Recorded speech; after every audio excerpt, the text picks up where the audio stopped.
Hi guys, welcome to my channel. Today we're going to be seeing what if Brazil had a civil war.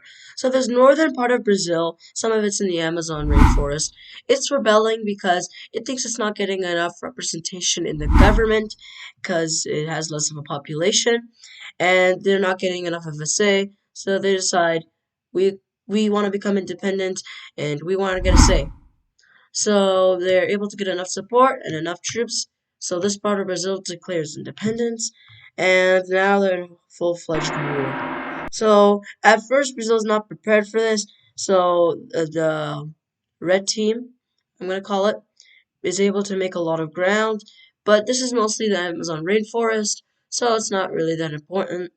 And they just mostly focus on the border here because there's more, I think, of a population there. And after a couple of weeks, this is what the red team looks like. But now Brazil is heading there and they're ready to make a counteroffensive. So counteroffensive is made to regain the entire coast of Brazil. They push back red forces over here, and this part is annoying. And they're able to take back their coast, and they're able to, you know, make some of the red team go away from their land. So they also push back the red team from here, but eventually, after pushing them back quite a bit, it ends in a deadlock from here. A little bit more progress is made though here, and the to make the line look better. I mean, not regain land, of course. And this is what it looks like. But the rebel forces are not okay with this, and they decide they want to capture the capital of Brasilia, which is like right there, I think. So they get all their forces as much as they can.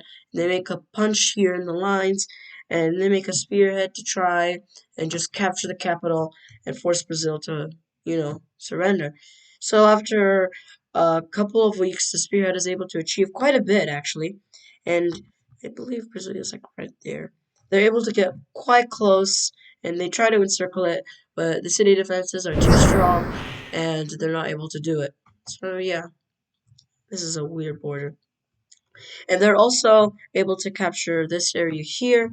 The Brazil forces here surrender, and they retake some of the coast.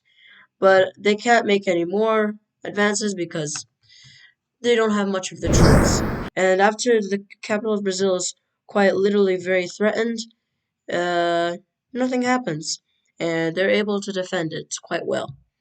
And eventually, Brazilian troops come here, and they they encircle the red team here, and they push from all sides, and the red team surrenders. Well, at least that part. And now they're on a full retreat as most of their troops have been taken captive or wounded or killed.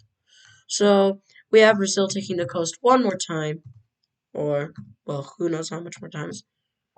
But they take the coast, and now they're able to make some astonishing progress, but the Amazon rainforest exists and they're not able to fully take back their lands. So until that happens, they go along the border over here and they want to make as much fronts as possible on the red team so that they can get an advantage. So the red team is trying to do some guerrilla warfare, but it's not exactly working. And eventually the red team is forced to surrender. So yeah.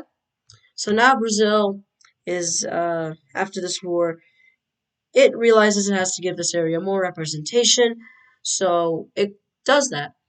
And yeah, so now this part gets these areas get more seats if that's how Brazil's democracy works. They get more seats, get more representation, and yeah. Hope you guys enjoyed this video. If you did, smash that like button and have a good morning, afternoon, or evening. Bye!